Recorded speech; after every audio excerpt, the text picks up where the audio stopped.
Então, nós vimos no primeiro bloco o que é startup, né? O conceito de startup. Então, olha, só complementando aqui, toda empresa iniciante é uma startup, mas que está iniciando as suas atividades. Mas, para se enquadrar neste conceito de startup, ela deve ter algumas características que nós vimos lá, ser inovadora, ser escalável, para se enquadrar neste conceito de startup. Mas não existe, assim, até onde eu conheço, né, nada específico em termos de legislação, em termos de modalidade empresarial, que vá ser específico para uma startup dentro desse conceito. Eu vou até dar um exemplo aqui, olha, bem simples, né? Vamos pensar numa pizzaria. Você vai constituir uma empresa para produzir e vender pizzas. Poxa, tem milhares de pizzarias no Brasil. Então, não é uma ideia nova, mas é uma empresa nova. Mas a ideia é velha. Então, essa empresa que você vai constituir, essa pizzaria, ela é uma startup porque ela vai iniciar as suas operações, mas operações relativas a quê? A um negócio antigo. Mas vamos supor que você vai fazer uma pizzaria diferente. Você vai fazer uma pizzaria em que o cliente vai chegar lá, ele vai receber um disco de pizza, ele vai passar no local que tem os ingredientes lá para ele montar a sua pizza, montar a cobertura da sua pizza. Então, isso aí é diferente. Essa modalidade, essa forma de atuar vai ser diferente. Então, vai ser uma empresa iniciante com um negócio antigo, que é venda de pizza, mas com uma modalidade diferente, que o próprio cliente vai montar a sua pizza. Colocá-la num forno de uma esteira, vai sair do outro lado pronta. Então, aí se enquadraria como startup, por ser algo inovador. Um negócio velho numa modalidade de execução nova. Então, se enquadrou como startup, mas a constituição societária, a questão que nós vamos ver aqui, tributária, contábil, é tudo igual. Okay? Então, vamos falar agora sobre regimes tributários, que basicamente nós temos Simples Nacional, lucro presumido, lucro real, e a escrituração contábil, abordando aqui aspectos de obrigatoriedade e benefícios, livros contábeis, que é o Diário Razão, e as demonstrações contábeis. Então, primeiro, olha, regime tributário. Nós temos o Simples Nacional, que pode ser abordado aqui por uma MEI, por uma microempresa, uma limitada, com faturamento bruto anual de 4,8 milhões. Então, para se enquadrar no Simples, o faturamento anual tem que ficar limitado aqui a 4,8 milhões, que é relativamente algo, né? Para uma empresa, alto para uma empresa aí iniciante. O Simples é um recolhimento único calculado sobre o faturamento da empresa, que ele engloba, então, os impostos federais, as contribuições aqui do INSS, a questão patronal, se for uma indústria, também o IPI, o ICMS aqui estadual, o ISS municipal, ou seja, ele é aquela ideia, né, que a gente vê falar muito aí de imposto único, né? Então, é um imposto único. E aí, um único recolhimento, aí o órgão arrecadador, o governo federal, faria a distribuição desse valor aí para os estados, para os municípios, né, de acordo lá com as alíquotas. Então, a gente sabe lá que no Simples Nacional, dependendo do ramo de atividade, tem alíquotas diferentes, e se você verificar lá, tem toda a distribuição daquele valor lá que foi calculado para onde vai cada parte desse valor. Então, o Simples Nacional aqui seria essa ideia de imposto único, né? Abordando aqui todos os impostos e contribuições, né? Com o objetivo de, como o nome diz, simplificar, né? Aí a empresa pode estar o quê? No lucro presumido. Lucro presumido, aí é quando a empresa pode ter um faturamento máximo de 78 milhões, né? Muito alto mesmo, né? Não tem mínimo, só tem máximo, né? E ele engloba o quê? O imposto de renda da pessoa jurídica e contribuição social, calculados sobre o faturamento de acordo com a presunção de lucro da atividade. Então, de acordo com a atividade, o governo presume que um percentual de lucro. Então, que pode ser maior ou menor, se é comércio, se é indústria, se é serviço. Então, aí, o governo presume um lucro. Então, por isso que é chamado lucro presumido, né? Diferentemente do lucro real, porque no lucro real, a tributação vai ser o quê? Aqui é quando a empresa tiver um faturamento anual superior a 78 milhões, ela vai ter um imposto de renda e contribuição social calculado sobre o lucro líquido contábil, que a gente vai falar na próxima parte aqui, ó, de contabilidade. Mas esse lucro líquido contábil será ajustado pelas adições e exclusões. O que será uma adição? São despesas não dedutíveis, exclusões, receitas não tributadas, previstas no regulamento do imposto de renda da pessoa jurídica. Então, muitas vezes, né, a gente vê assim, poxa, o que é melhor para a empresa, né? É lucro presumido ou lucro real? Olha, quando me perguntam isso, eu digo o seguinte, a princípio, lucro real. Ponto. Por que lucro real? Porque a empresa vai pagar imposto proporcional ao seu lucro. Se tiver muito lucro, pagar muito imposto. Se tiver menos lucro, pagar menos imposto. E se tiver prejuízo? Além de não pagar imposto, ainda poderá compensar esse prejuízo com lucros futuros. Já no lucro presumido, voltando aqui, olha, o governo presume o lucro a partir do faturamento. E nós vimos, por exemplo, na pandemia, muitas empresas tiveram uma queda bruta no seu faturamento. Então, pelo lucro presumido, pagaram menos imposto. Sim, só que se ela apurar o seu resultado contábil, vai ver que ela teve prejuízo. Então, teve prejuízo contábil, mas teve lucro presumido pelo governo e pagou imposto.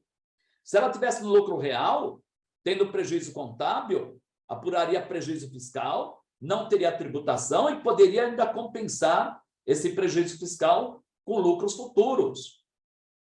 Então, o lucro presumido, a princípio, ele só é interessante quando a empresa tem uma margem de lucro alta. Se a margem de lucro for baixa e ainda ou ela não tiver lucro, que uma startup, a princípio, no início, não vai ter lucro. Então, eu acho que é mais interessante ir para o lucro real. Então, essas são as modalidades tributárias. Agora, a questão contábil, pessoal. Chegamos aqui na contabilidade, né?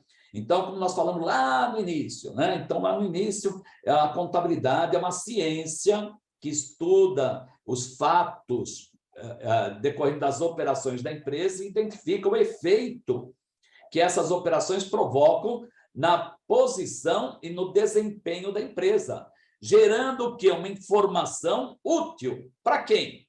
Nós temos basicamente dois tipos de usuários, os internos, que são os administradores, e os externos, que são quem? Os stakeholders, as partes interessadas, os investidores, os credores, os financiadores da empresa. Então, olha, obrigatoriedade. Então, a gente ouve, pessoal, às vezes, alguém falando assim, não, se a empresa estiver no simples ou estiver no lucro presumido, não precisa ter contabilidade. Poxa, isso é um absurdo, entendeu? Porque não tem nada a ver uma coisa com a outra. Não tem nada a ver a escrituração contábil com o regime tributário. O único regime tributário que exige contabilidade é o real. Mas não é porque o presumido e o simples não exige contabilidade que a empresa está desobrigada de ter contabilidade.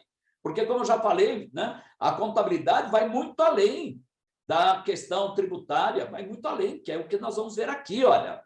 Mas a questão da obrigatoriedade, olha, o Código Civil Brasileiro, no seu artigo 1179, ele determina o seguinte, o empresário e a sociedade empresária. Agora, quando fala empresário, está se referindo ao empreendedor individual, à empresa individual, ou à sociedade empresária.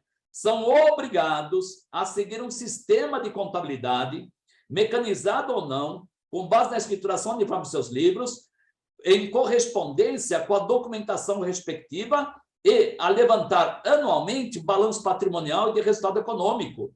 Olha, é lei isso, é o Código Civil, que exige que toda empresa, seja individual, seja uma sociedade, tenha que ter uma contabilidade. Por quê?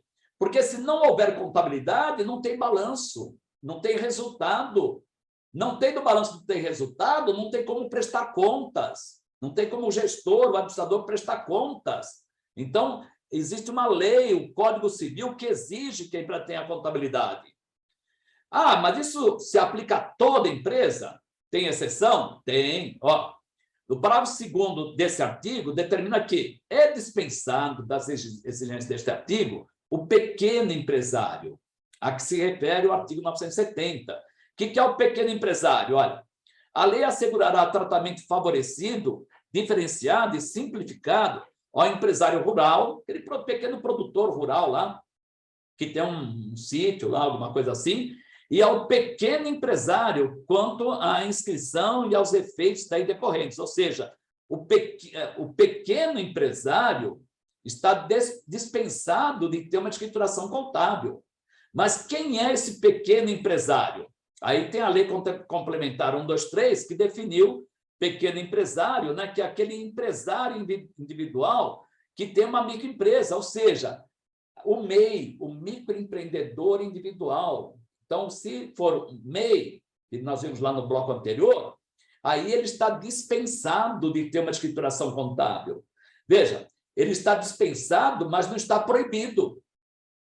Então, pode e, na minha opinião, deve ter uma contabilidade, mesmo que não seja obrigado legalmente. Então, nós temos isso aqui, olha, a lei complementar aqui, ela define, então, né, que o microempresário individual é aquele que, originalmente, aqui era 60 mil, agora está em 81 mil, o faturamento máximo, que é o que nós vimos lá anteriormente. Então, esse microempreendedor individual, ele está dispensado legalmente de ter uma escrituração contábil. Mas, se não for microempreendedor individual, ele está obrigado a ter a contabilidade. Né? Assim, bom, e se não tiver? Aí vamos ver aqui na sequência, né? Quais são os benefícios, na realidade, né? E eventuais penalidades de a empresa não ter uma contabilidade. Então, primeiro aqui, ó, benefícios. Então, aqui, ó, colegas profissionais da contabilidade, nós temos que orientar esses empreendedores da obrigatoriedade, do benefício, das vantagens de ter uma escrituração contábil para começar essa empresa já na forma correta. Essa startup já tem que começar a iniciar suas atividades, suas operações de forma correta. Então, a escrituração contábil, além de registrar os fatos e permitir o controle e a tomada de decisões e a prestação de contas pela administração, também é útil para. Então, olha, tendo uma escrituração contábil, nós temos o registro de tudo que aconteceu na empresa. Isso é controle. Aí vamos ter informações, saber o que temos a receber, o que tem a pagar, qual o resultado. Então, para que tomemos decisões e também para que o gestor possa prestar contas. Então, nós temos, por exemplo, olha, se não tiver escrituração contábil, não tem demonstrações contábeis. Você não pode montar um balanço da empresa. Falar assim, deixa eu ver, quanto tem no caixa, quanto tem no banco, vou montar um balanço. Não pode.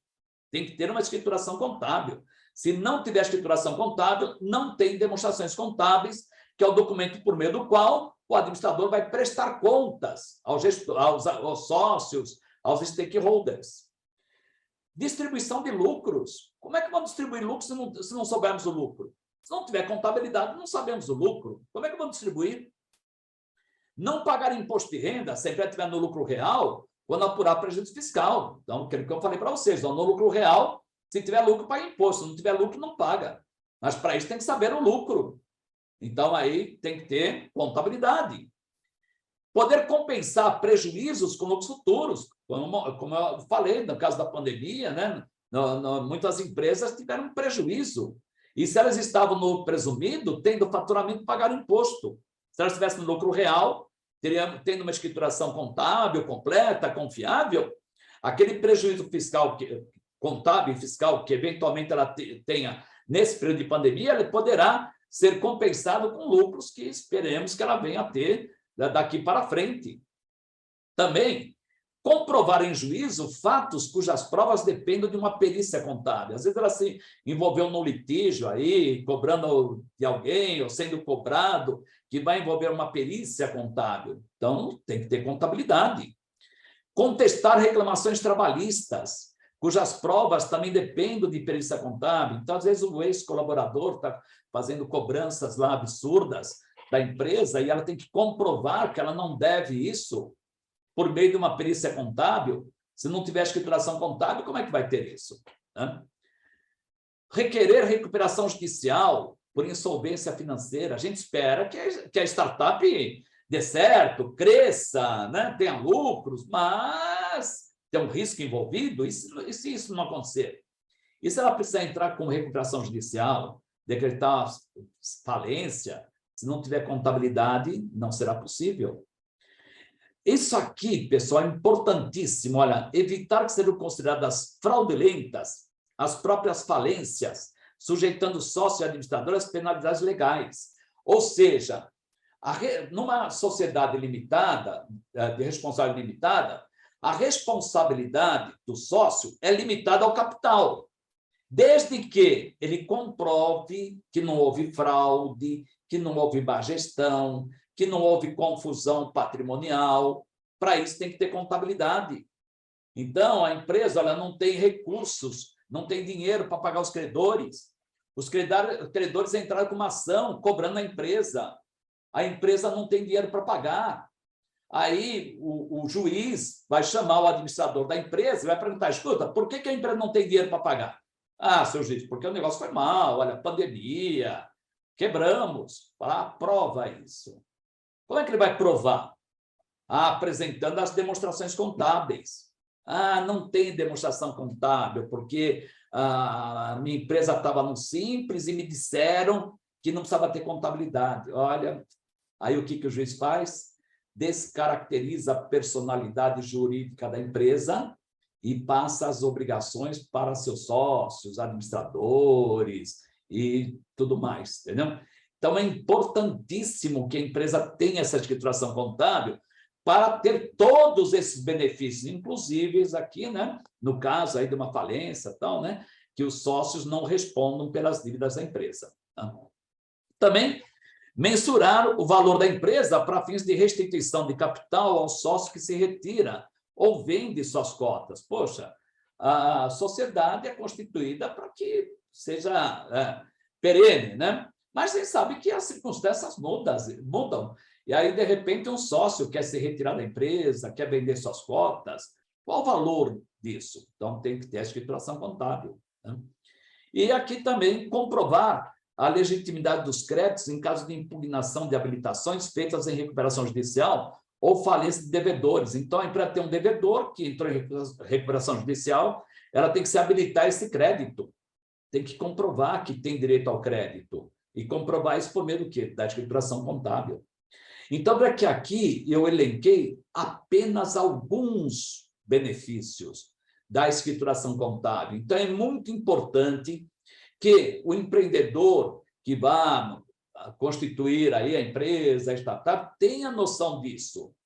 E compete aos profissionais da contabilidade orientá-lo quanto a isso, quanto à importância dessa escrituração contábil. E já começar essa empresa fazendo tudo corretamente, tendo essa escrituração contábil. Bem, a escrituração contábil é feita onde? Nos livros contábeis, no qual nós temos o registro das operações, no livro diário, no qual as operações são registradas em ordem cronológica, e no razão, onde nós temos as contas patrimoniais, que é ativo, passivo e patrimônio líquido, e contas de resultado, será receitas e despesas. Então, é aqui que nós temos o que? O banco de dados da empresa. Todas as operações registradas. Então, se nós quisermos saber que operações foram realizadas em determinada data, nós vamos olhar onde? No diário. Se quisermos saber qual era o saldo do caixa, do banco, naquela data, vamos olhar onde? No razão. Então, aqui nós temos o que? Um banco de dados. Desse banco, e esse banco de dados, nós temos uma norma para isso, que é emitida pelo Conselho Federal de Contabilidade, que é a ITG número 2000, que trata da escrituração contábil, que ela deve seguir princípios contábeis, regime de competência. Pessoal, não existe contabilidade em regime de caixa, não existe. Só existe contabilidade pelo regime de competência. Essa escrituração é pelo famoso método das partidas dobradas, débito e crédito, que fazemos isso lá desde 1400 e alguma coisa, né? Temos lá o Luca Pacioli, né? Que foi o mentor dessa metodologia. Temos o diário, no qual nós temos as operações registradas em ordem cronológica. Temos o razão, na qual temos as contas patrimoniais e de resultado. Então, a escrituração contábil, temos a norma do Conselho Federal de Contabilidade, que deve ser seguida com esses detalhes mínimos que eu coloquei aqui, né? Agora, dessa escrituração contábil, nós vamos elaborar o quê? As demonstrações.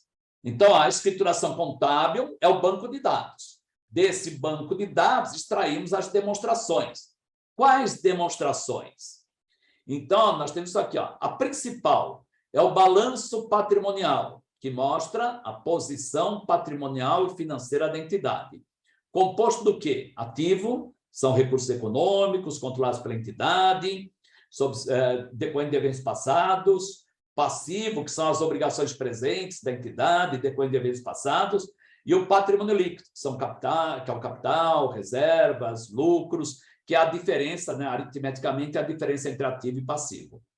Temos a demonstração do resultado do exercício. Quando falamos resultado, é o confronto do quê? De receitas e despesas. Desse confronto, apuramos o resultado. Se as receitas forem maiores que as despesas, temos lucros. Caso contrário, prejuízo. Temos a demonstração do resultado abrangente. Esse resultado abrangente abrange o resultado do exercício e outros resultados abrangentes. São chamados ajustes de avaliação patrimonial, que são alguns ajustes que fazemos em ativos e passivos. Temos também a demonstração das mutações do patrimônio líquido, que mostra o que aconteceu na riqueza da empresa, o que aconteceu no patrimônio líquido, o que aconteceu no capital, nas reservas, nos resultados e os ajustes de avaliação patrimonial, que vão compor aqui os outros resultados abrangentes. Também extraímos o quê? A demonstração dos fluxos de caixa, no qual nós mostramos recebimentos e pagamentos decorrentes de atividades operacionais, de investimentos e financiamentos. E também a demonstração do valor adicionado, que é uma outra forma de mostrar o resultado. Só que aqui nós mostramos primeiro o valor adicionado pelas atividades da empresa e a distribuição desse valor adicionado. Quanto desse valor adicionado ela destinou aos colaboradores, ao governo, aos financiadores e investidores. E também tudo isso complementado com o quê? Com notas explicativas, que tem o objetivo de tornar essa informação o mais compreensível possível. Para quem? Para os usuários externos, para os stakeholders que não têm acesso lá às demais dados e informações da empresa. Quais empresas têm que apresentar essas demonstrações? Então, aí depende disso aqui, olha. Nesta coluna, nós temos as demonstrações, tá vendo? Que eu mostrei anteriormente. Balanço, resultado abrangente, mutações do PL, fluxo de caixa, valor adicionado, notas explicativas. Se a empresa for de grande porte, ou tiver obrigação pública de prestação de contas, se ela for uma SA de capital aberto, aí subordinada aqui, a Lei 6404, ela tem que elaborar suas demonstrações de acordo com as normas brasileiras de contabilidade e técnicas gerais completas, e que hoje nós temos 50 normas. E tem que divulgar todas essas demonstrações. Então, se vocês verem aí demonstrações de companhias abertas, que estão divulgadas aí no site das empresas, ou mesmo nos órgãos de comunicação, vocês vão encontrar todas essas demonstrações. Agora, se ela for uma SA ou uma limitada de capital fechado, mas de grande porte, ela também vai elaborar as demonstrações de acordo com as normas completas, Mas a divulgação aqui do valor adicionado é opcional, não é obrigatório. É opcional. Significa o quê? Que não é obrigado, mas também não é proibido. Ela pode divulgar. Tá? Se for uma pequena ou média empresa, nós temos agora a norma número 1001, que entrou em vigor agora, vai entrar em vigor a partir do ano que vem, que também exige que a empresa divulgue todas as demonstrações e o valor adicionado também é opcional. Agora, se for uma microempresa, uma empresa de pequeno porte, aí tem a norma 1002, que exige balanço patrimonial, resultado e notas explicativas. As demais peças são consideradas opcionais. Então, olha, quando nós temos aqui opcional, significa que não é obrigatório, mas a própria norma incentiva que, mesmo sendo opcional, que o professor da contabilidade prepare todas elas, que todas elas têm seu objetivo, tenha a sua informação. Então, é isso que eu tinha aqui para apresentar a vocês com relação às startups. Então, no bloco 1, nós falamos sobre o que é startup, suas características, né? E o plano de negócio, que é importantíssimo para verificarmos a viabilidade dessa startup. No bloco 2, falamos sobre as fontes de recursos que vão financiar essa startup e, dependendo da fonte de recurso, a modalidade empresarial. Se vai ser empresa individual, se vai ser limitada, SA. Né? E no bloco 3, falamos sobre os aspectos tributários e também contábeis relacionados à startup. Então, muito obrigado pela atenção. Espero que essa apresentação tenha sido útil e vocês têm aqui meus contatos para eventuais consultas futuras.